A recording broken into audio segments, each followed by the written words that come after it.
Stove on చేసి oil పోసుకోవాలి. 4 గరిటెల oil పోసుకున్నాను. Oil heat ఎక్కాక ఉల్లిపాయ పచ్చిమిరపకాయలు వేసుకోవాలి. ఉల్లిపాయ ముక్కలు వేగాక 1/2 కేజీ మటన్ వేసుకోవాలి.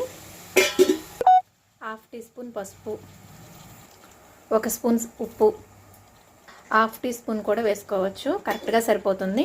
స్పూన్నర అల్లం వెల్లుల్లి పేస్ట్ వేసుకొని కలుపుకోవాలి. లో ఫ్లేమ్లో పెట్టుకొని ముక్కల్ని కలుపుకున్నాక మూత పెట్టేసుకొని లో ఫ్లేమ్లో పెట్టుకుందాం. మధ్య మధ్యలో నీళ్ళు ఎగిరిపోయినాయో లేదో చూసుకుంటూ ఉండాలి, లేకపోతే మాడిపోతుంది. చాలా జాగ్రత్తగా ఉండాలి.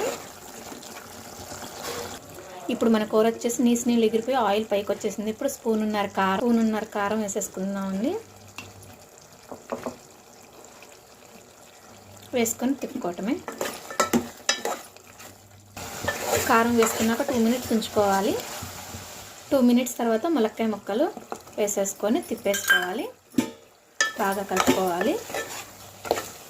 ములక్కాయ ముక్కలు ఇప్పుడే ఎందుకు వేసాను అంటే కారం వేసాక వేయాలండి. ముందే వేస్తే ములక్కాయ ముక్కలు పీస్ అయిపోతాయి, అందుకని. ఒక 2 మినిట్స్ మూత పెట్టేసుకొని మగ్గించుకున్నాము. 2 మినిట్స్ తర్వాత ఒకసారి తిప్పుకొని అడుగంటనివ్వకూడదండి. తిప్పుకొని 1/2 టీ స్పూన్ ధనియాల పొడి, 1/2 టీ స్పూన్ గరం మసాలా పొడి వేసుకొని కలుపుకోవాలండి. ఇప్పుడు గ్లాసున్నర వాటర్ పోసుకుంటున్నానండి. లేదు అంటే మీకు తెలియదు అనుకుంటే ముక్కలు మురికేదాకా వాటర్ పోసుకోండి. అడ్జస్ట్ చేసుకొని మూత పెట్టేసేసుకోండి. లో ఫ్లేమ్లో పెట్టుకోండి. 5 మినిట్స్కి ఒకసారి తీసుకొని మూత తీసుకొని తిప్పుకుంటూ ఉండాలండి.